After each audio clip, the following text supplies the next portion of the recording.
Welcome to the story. Don't forget to like, subscribe, and support me. The Thornheart Manor stood tall and ominous on a hill, a relic of a bygone era, shrouded in shadow and secrecy. Its Gothic spires pierced the sky, and the thick forest that surrounded it kept the world at bay, a fortress of solitude and mystery. Generations of Thornhearts had lived and died within its walls, each bound by an ancient curse, an oath that promised both immortality and damnation. The last surviving member of the Thornheart family, a young witch named Catherine, now faced the most harrowing choice of her life: embrace the curse and live forever, or break it and let her family's dark legacy die with her. Catherine Thornheart, at 22, was the youngest and last of her line. She was a striking woman, with raven-black hair that cascaded down her back and piercing green eyes that seemed to see into the very soul of anyone who met her gaze. She had grown up in Thornheart Manor, surrounded by its dark history and the secrets of her ancestors. Her parents, her older siblings, all had succumbed to the curse in their time, leaving her alone to face the destiny that had been written long before she was born. The curse that bound the Thornheart family was ancient, its origins lost to time. It was said that centuries ago, the first Thornheart had made a pact with a powerful entity, a being of darkness who granted the family unimaginable power, but at a terrible cost. The last surviving member of each generation would be given the choice: accept immortality and continue the family's legacy of dark magic, or break the curse and die, taking the family's power with them to the grave. The weight of this decision now rested on Catherine's shoulders. She had known from a young age that she was different, that her family was different. The Thornhearts were feared and respected, known for their mastery of dark magic, their wealth, and their influence. But with that power came a terrible price. Catherine's mother had been the last Thornheart before her, a woman of great beauty and even greater sorrow. She had died when Catherine was just a child, leaving her daughter to inherit not only the family estate but also the curse that came with it. Catherine stood in the family library, a vast room filled with ancient tomes and forbidden knowledge. The walls were lined with bookshelves that stretched from floor to ceiling, each shelf crammed with volumes bound in cracked leather and yellowing parchment. The air was thick with the smell of dust and old paper, and the only sound was the faint crackling of the fire in the hearth. It was here, in this room, that Catherine had spent countless hours studying the dark arts, learning the secrets of her family's magic. But tonight was different. Tonight, she was not here to study. She was here to make a choice. In her hands, she held a book, an ancient tome bound in human skin, its pages filled with cryptic symbols and warnings written in blood-red ink. This book was the key to the curse that had plagued her family for generations. It was hidden behind a secret panel in the wall, a panel that only a true Thornheart could open. Catherine had discovered it by accident one evening, when a loose floorboard had shifted beneath her feet, revealing a hidden compartment. Inside was the book, the source of her family's power and its curse. Catherine opened the book, her fingers trembling as she turned the pages. The words written within were in a language she did not recognize, yet she understood them as if they were written in her native tongue. The curse was more terrible than she had imagined. According to the text, the Thornheart family's power was derived from the suffering of others. Each generation had been required to make a blood sacrifice, binding their magic to the souls of the innocent. The last survivor of the family would be granted immortality, but at the cost of their soul. They would become a vessel for the family's dark magic, forever bound to the world of the living, unable to die, unable to escape. Catherine felt a wave of nausea wash over her as she read the words. She had always known that her family's magic was dark, but she had never understood the true cost. The thought of becoming a vessel for that darkness, of living forever with the weight of those souls upon her conscience, was more than she could bear. But there was another option, a way to break the curse. The book spoke of a ritual, an act of true self-sacrifice, that could sever the bond between the Thornheart family and their magic. If Catherine were to give up her life willingly, without seeking to escape or delay her fate, the curse would be lifted, and her family's power would be purged from the world. But it would mean her death, and the end of the Thornheart legacy. Catherine closed the book, her heart pounding in her chest. The choice before her was clear: embrace the curse and live forever as a vessel of darkness, or break the curse and die as a mortal, her family's power extinguished forever.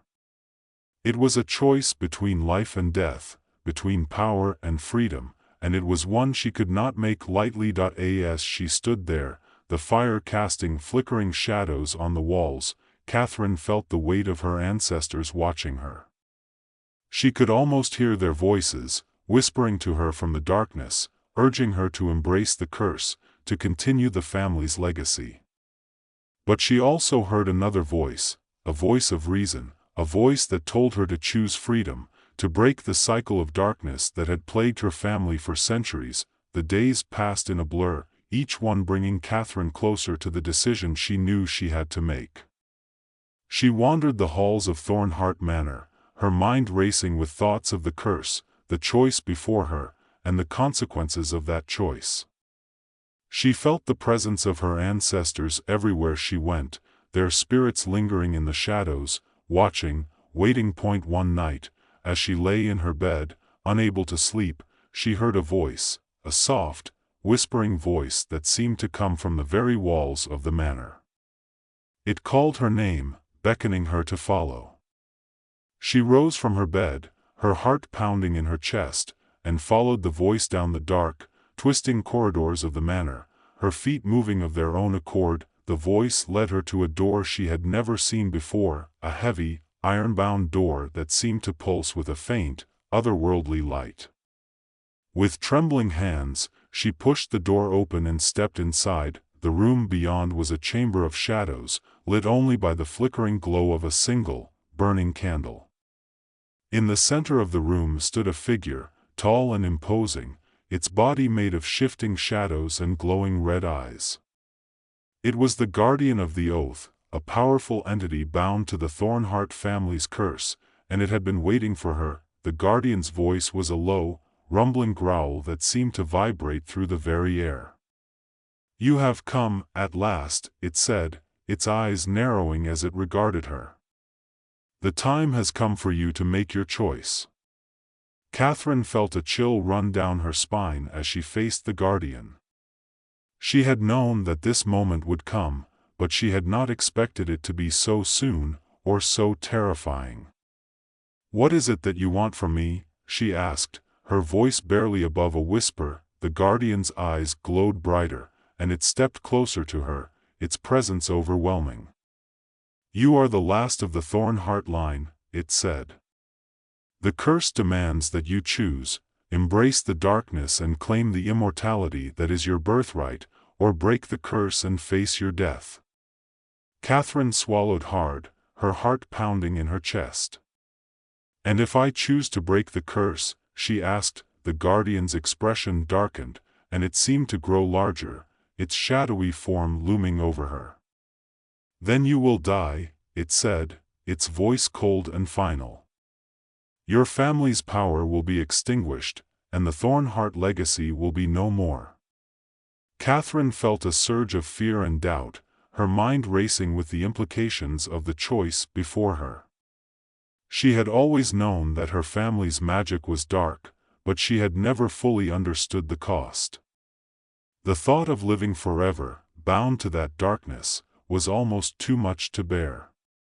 But the thought of dying, of leaving this world and her family's legacy behind, was equally terrifying. "What would you do, if you were me?" she asked, her voice trembling. The guardian's eyes seemed to soften, and for a moment, it looked almost human. "I am bound to the curse, as you are," it said. "But if I could choose, I would choose to be free." Catherine felt a lump form in her throat, her eyes filling with tears. She had always known that her family's magic was a curse, but she had never truly understood what it meant to be free of it. The thought of breaking the curse, of ending the Thornheart legacy, was both terrifying and liberating. "Then I choose to break the curse," she said, her voice firm and resolute. "I choose to be free." The guardian's eyes flared with a sudden, intense light, and its shadowy form began to dissolve, its voice echoing through the chamber. "So be it," it said, its voice fading into the darkness. "The curse is broken." As the guardian vanished, the chamber began to tremble, the walls cracking and the floor shifting beneath Catherine's feet. She could feel the darkness lifting, the weight of her family's magic fading away, and she knew that she had made the right choice, but the choice came with a price. As the curse was lifted, Catherine felt her strength fading, her body growing weaker. She knew that her time was running out, that she had only moments left before the curse claimed her life. But she felt no fear, no regret, only a deep sense of peace. With her last ounce of strength, she made her way back to the library, the place where she had spent so many hours studying her family's magic. She sat down in the chair by the fire, her body growing cold, and closed her eyes. In her final moments, Catherine felt the presence of her ancestors, their voices whispering in her ear, but this time they were not urging her to embrace the curse. They were thanking her for freeing them from the darkness that had bound them for so long. As the fire crackled and the shadows danced on the walls, Catherine took her last breath, a smile on her lips. The curse was broken, the Thornheart legacy was no more, and she was free. Outside the manor, the sun began to rise, casting its golden light over the countryside. The Thornheart Manor, once a place of darkness and fear, was gone, replaced by a field of wildflowers that swayed gently in the morning breeze. The land was free, the darkness lifted, and the world was at peace. And in the heart of that field, where the manor once stood, a single, white rose bloomed, a symbol of the sacrifice that had been made, and the freedom that had been won. The story of Catherine Thornheart would be remembered for generations, a tale of a witch who chose to end the darkness rather than embrace it, a story of sacrifice, courage, and the ultimate triumph of light over darkness. As the first light of dawn stretched across the sky, the field of wildflowers where Thornheart Manor once stood seemed to shimmer with a newfound serenity. The darkness that had gripped the land for generations was gone, replaced by a quiet stillness that hinted at the beginning of something new. The last vestiges of the Thornheart curse had been lifted, and with it, the spirits of those bound by its power were finally at peace. But the story of Catherine Thornheart did not end with her sacrifice. Though her physical form had perished, her spirit lingered in the ether, a quiet presence that watched over the land she had freed. Her legacy was not one of power and darkness, as her ancestors had intended, but one of redemption and light. The white rose that bloomed in the heart of the field was a testament to that legacy, a symbol of the hope that now flourished where despair had once taken root. The world beyond the Thornheart estate, however, was not yet aware of the change that had occurred. In the nearby village of Blackwood, the people continued with their lives, unaware that the curse that had loomed over them for so long had been broken. The villagers had always known that something was amiss with the Thornheart family, but they had learned to keep their distance, to avoid the manor and its strange inhabitants. Stories of dark magic and eerie occurrences were whispered around the hearths, but no one dared to venture too close to the truth. That morning, as the villagers went about their daily routines, something unusual caught their attention. A soft, warm breeze drifted through the streets, carrying with it the scent of wildflowers. It was a scent that had not been felt in Blackwood for as long as anyone could remember. The villagers paused in their work, breathing in the sweet fragrance, and exchanging puzzled glances. There was something different in the air, something that felt almost like hope. Among those who noticed the change was Eliza, the village healer. Eliza was an older woman, wise and kind, with a deep connection to the natural world. She had been born and raised in Blackwood, and she knew its every secret, its every hidden corner. She had also known Catherine Thornheart, though their paths had rarely crossed. As the village healer, Eliza had heard more than her fair share of tales about the Thornheart family, and while she had never put much stock in the darker rumors, she had always sensed that there was something not quite right about the manor and its inhabitants. That morning, as the breeze whispered through the village, Eliza felt a stirring in her heart, a sense that something momentous had occurred. She set down the basket of herbs she had been gathering and turned her gaze toward the distant hill where Thornheart Manor had once stood. From her vantage point, she could just make out the field of wildflowers that now blanketed the land, and her sharp eyes caught a glimpse of something unusual, a single white rose standing tall in the center of the field. Curiosity piqued, Eliza decided to investigate. She had not ventured near the Thornheart estate in years, but something about the change in the air compelled her to go. She gathered her shawl around her shoulders and set off on the familiar path that led out of the village and up the hill. The journey was a short one, but as she walked, Eliza could feel the weight of the years slipping away, replaced by a sense of anticipation. When she reached the top of the hill, Eliza paused to catch her breath and take in the sight before her. The Thornheart Manor was gone, its imposing structure replaced by a sea of wildflowers that stretched as far as the eye could see. The flowers swayed gently in the breeze, their colors vibrant and alive. In the center of the field, the white rose stood alone, its petals glowing softly in the morning light. Eliza approached the rose cautiously, her heart pounding with a mixture of awe and trepidation. She had heard tales of magic and miracles, but she had never seen anything like this. As she drew nearer, she could feel a presence in the air, a gentle warmth that seemed to radiate from the flower itself.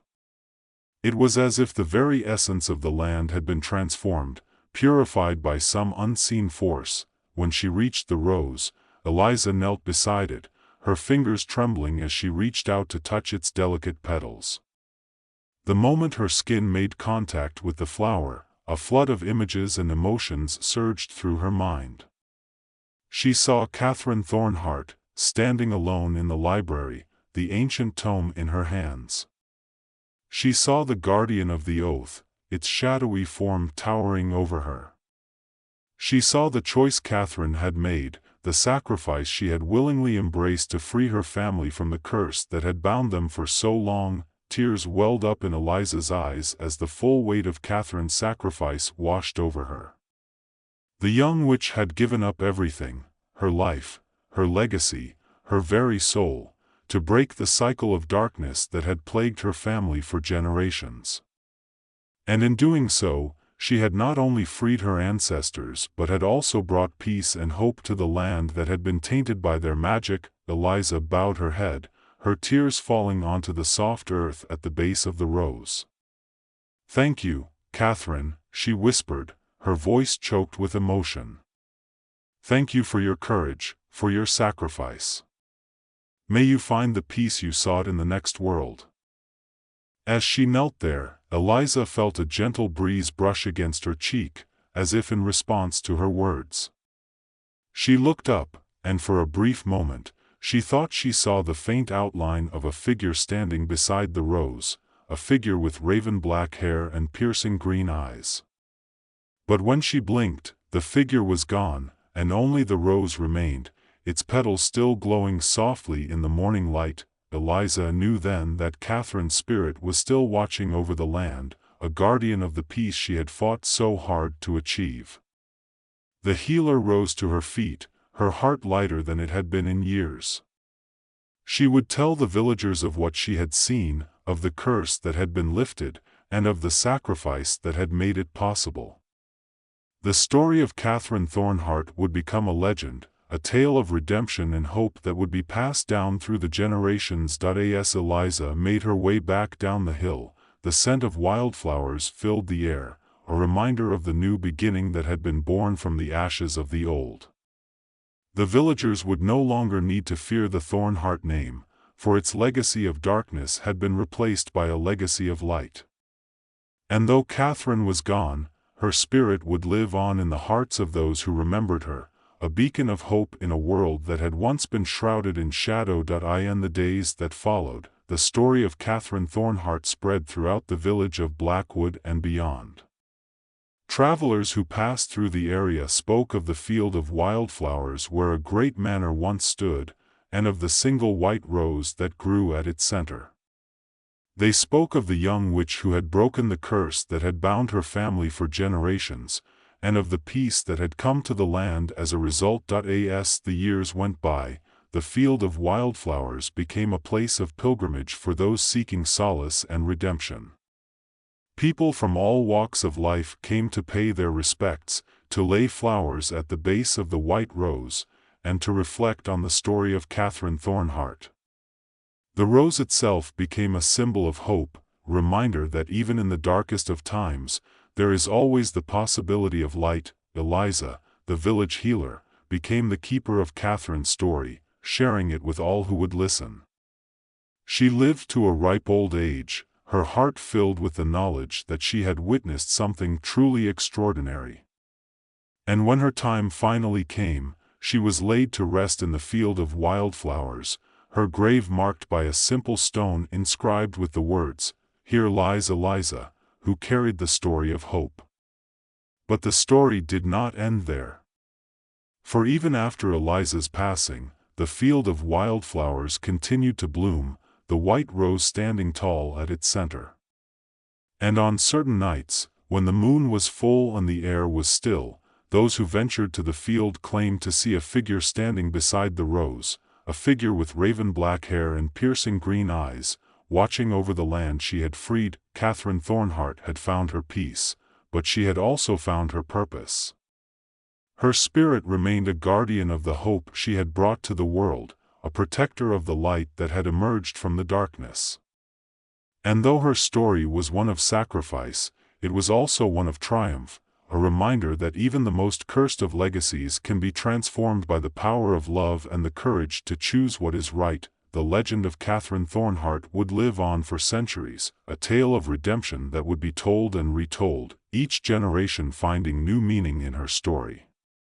And as long as the white rose continued to bloom in the heart of the field, her spirit would remain, a quiet presence in the world she had saved. In the end, Catherine's legacy was not one of power or darkness, as her ancestors had intended, but one of hope and light. She had broken the curse that had bound her family for so long, and in doing so, she had freed not only herself but all those who had been touched by the Thornheart magic. And though she had paid the ultimate price, her sacrifice had ensured that the darkness would never again take root in the land she loved. The field of wildflowers became a place of peace, a sanctuary where those who sought redemption could find solace. And the story of Catherine Thornheart, the last of her line, would be remembered for generations to come, a testament to the power of love, the courage of sacrifice, and the triumph of light over darkness.